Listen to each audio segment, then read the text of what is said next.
What's up, everybody, and welcome back to the channel. This is KB with the Foxhole. So today I'm going to do another r/anti-MLM, as I did branch out a little bit yesterday reading some ghost stories, and that was really fun, but I am definitely ready to read some more MLM cringe. There's some good juicy LuLaRoe stuff going on right now. I have some stuff, we'll talk about that a little bit later, some clips for you guys to look at. Vice released a new documentary. It's on YouTube. It's awesome. We'll talk more about that later. Anyway, yeah, so a little more r/anti-MLM for today. I hope you folks enjoy it. Thank you so much for tuning in, and let's just jump right into it. So for the first one here, we're going to launch right in, but it's going to be a little more of a positive spin. I thought maybe we'd start off on a good foot instead of a bad foot. There is more bad foot coming later, but you know, a little good foot for now. Thank you for saving 2 hours of my life. Just wanted to give a quick shout out to this community for saving me from a pyramid scheme recruitment meeting. Like many here, I was approached by someone at the gym, and the conversation quickly turned from workouts to starting a business. Being interested in starting a business, I drank the Kool-Aid and met again at a coffee shop to discuss the details. Like usual, there was no mention of the business, but he brought up some friends who retired in their 30s and invited me to a meeting the following week to meet his self-made millionaire business partners. Then he gave me a copy of The Business of the 21st Century to read before the meeting. Once I got about halfway through the book, I realized that the business that he was describing sounded suspiciously like a pyramid scheme.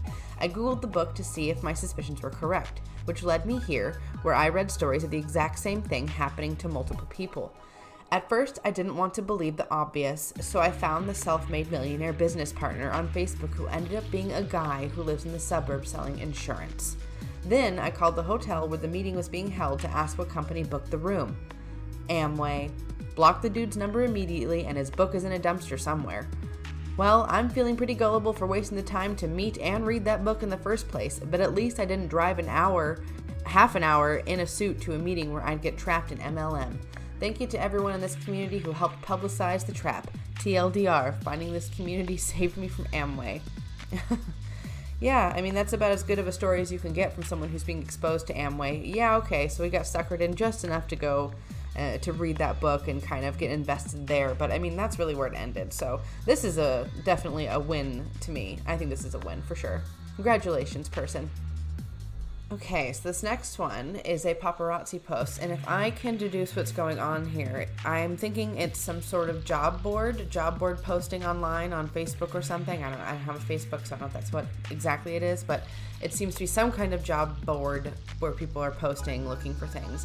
So it looks like someone said something, thousands of ads a day for scams, referring to MLMs, I'm sure. And then right below that, if you're looking for a job, Kimberly, you can always be a paparazzi accessories consultant.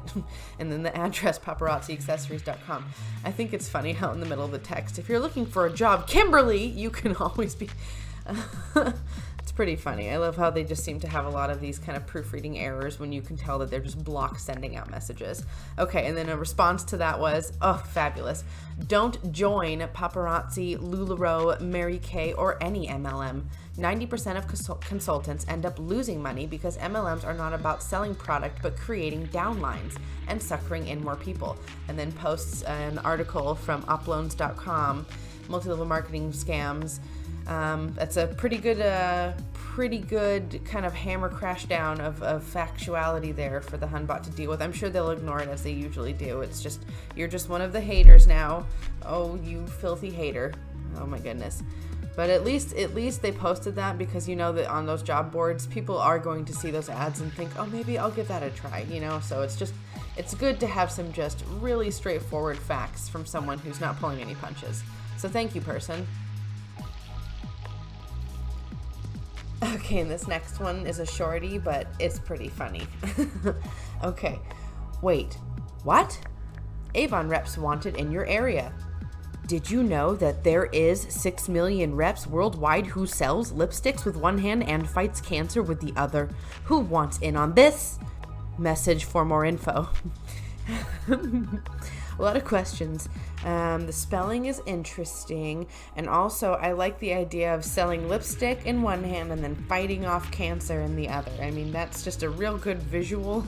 Avon is really reaching on this one. Man, it's kind of sad because I know I've heard my grandma years ago when she was still alive, she would talk about Avon, buying their lipsticks and whatever, nail polishes. So it's just, they've really just sunk to such a low. Ugh, moving on. Okay, this is what I'm really excited about. This is a documentary that was done by Vice, and they put it on YouTube for free. Anybody can go watch it, and it is phenomenal. Just under half an hour. You should totally check it out. It is worth the time. If you were wondering what's going on with LuLaRoe, how is it an MLM, and what is going on with those effing leggings, I mean, this is fascinating, super fascinating. It follows the lives of a few different women and kind of their different routes within the company. Some who really went up the ranks, and some who were kind of more middle ground ranks, some kind of who were lower. And the point of the whole thing is they all lost. They all ended up without anything. One of the women has to sell her home. It's really intense. It is totally worth the watch. I think it's really important that you really know what's going on with this company, and the fact that what's going on with LuLaRoe is not unique, folks. It's not unique. And by unique, I mean not the company unique. I mean, it's not unique in the sense that it's not rare. All these MLMs all function this exact same way, including unique. Yeah, so definitely check it out. Worth the watch. Okay, this one is like the death knell of a friendship, And I'll just jump right in. My friend just started Mary Kay. Dun, dun, dun, dun. How can I tell her that I am completely not interested in anything she is selling without losing the friendship? I already feel like just a giant dollar sign to her since she has started. She keeps hounding me to come to a facial and to let her know if I want anything from her catalog prior to her next order. I feel so dirty every time I see her because I know it's a matter of minutes before she asks me again to buy something. In fact, her husband came up to me with their baby at one point and told me I should buy something to support the cause while holding his baby out in front of me. I feel so used now, and I don't know how to tell her I don't support Mary Kay or any other MLM style business.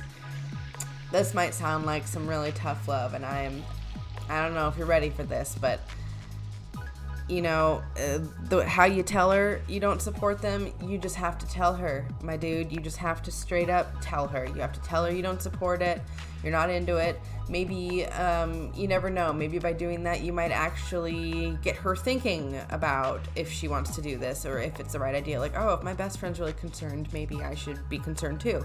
And then alternatively, if she decides that you're the devil for saying that and blocks you out, well, then that kind of answers your whole question. Is she really my friend? Is this the right thing to do? It kind of settles that one for you. So there really isn't an easy way around this one, unfortunately. So I wish you the best of luck, and just keep yourself out of it. And, if you can't save her, then you might have to write that friendship off. So, youch. I really like the ones where people kind of get saved or save someone else before they get lost into the dark, dark abyss that is MLM. So this one is a two saves in 1 week. So that sounds good to me. I'm ready for something uplifting, some positivity, some reassurance that there are smart people left in this planet. You know what I mean? Just wanted to say thanks to this subreddit. I had 2 saves in the past week. Save number 1. I had my close friend post on Instagram about Juice Plus trying to promote it. It was riddled with emojis. I was able to send her a text and give her the lowdown on MLMs. She didn't even know what an MLM was. Luckily, it sounded to me like she was going to stop using the product and not get into selling it. Here's hoping. Yeah, here's hoping, bud. Here's hoping. Okay, save number 2. About 3 weeks ago, I grabbed lunch with my aunt and she invited me to a jewelry party she was hosting at her house. I immediately saw the red flags and decided to keep an eye on the situation. I declined to attend, but fast forward to today, I had my aunt ask me to host a Style Dots party at my house. I immediately declined politely and sent her some links about MLMs that I got from this subreddit and how they're a scourge to society. I'd hate for her to get sucked into that world. Hoping by doing my part and talking to them they will spread the word. Anyway, thanks again. The resources on the subreddit help me out. It does sound like a save, although I don't quite know by save number 2 if the aunt responded back and was like, wow, thank you for that. I'm totally into it. It just, I appreciate that the information was sent to her. You did do your part there. I will say that. You did your part. You can't force people to acknowledge. But, I'm kind of curious. What happened to Auntie? Is Auntie okay? Did Auntie get out of style dots? What is style dots? I need to get on Google. A common thread that I'm noticing, or question anyway, that's under the r/antiMLM Reddit under help and advice, is people asking, should I say something? Referring to if someone's getting involved in an MLM, or like a family member or a friend or something, or whatever. Short answer, should you say something? Yes. Yes. I live in New York City, where many people in their 20s and 30s have roommates, and most of the time, you barely know them. I've been living in my current apartment for 6 months, and while I wouldn't say I'm close with my roomies, we do talk a decent amount in the common spaces. One of my roommates is a teacher, and she talks frequently about a mentor she has to help her become smart with money and make millions. I didn't think much of it. She also loves The Secret and stuff like that, so I thought it was similar. But I just found out it's Amway. She's never tried to sell me, but she's clearly drunk the Kool-Aid on it. I honestly feel sorry for her. She's the first in her family to move out of her home and go to college, and she's a successful teacher, and she has so many goals for herself. She's being taken advantage of. I want to help her, but I'm not sure she'd even listen, and it could make our living situation very uncomfortable. What do you all think? Yeah, again, short answer, yes, you should definitely say something, especially if she's a good person and deserves a chance at seeing the error of her ways, and then if it comes to the point where she doesn't appreciate what you said to her, I guess at that point you maybe need to think about your living situation, or perhaps maybe talk to your roommates in general about how you don't want to support this type of business model, this type of scam. You don't, because you essentially you're kind of involved in this person continuing on their scam, like you're invested in that. So that's kind of something you would have to talk about, but also it would be a person by person basis. Does this person have a place to live afterwards? I mean, now we're getting kind of deep, but you know what I mean. You should definitely say something. If this person seems like a person who's valued by her peers and the people around her, then she deserves you to throw her a bone. I mean, that seems only fair. And before I complete today's video, I just wanted to show you a picture of my sweet dog, Tippy. She is a 2.5-year-old border collie. She is a rescue, and she is the love of my life. And I just want to say, adopt, don't shop. Please donate to your local shelters or go find yourself a furry love bug today. And don't forget, spay and neuter your pets. Well, that just about does it for today, folks. Thank you for tuning into this video. I hope to see you again in the next one. Maybe it'll be an r/anti-MLM. Maybe it'll be something a little different. Maybe I'll launch further deep down the Reddit hole. Very exciting stuff. If you're new here, please hit the subscribe button. It helps me out a lot. If you like the video, please definitely hit the like button. If you have any other ideas of what I should look up under Reddit, please feel free to comment below. I will definitely see your comments. There's so few of you, so I will definitely see and I will definitely respond. So that's exciting stuff. So thank you folks for tuning in, and I will see you in the next video. Take care.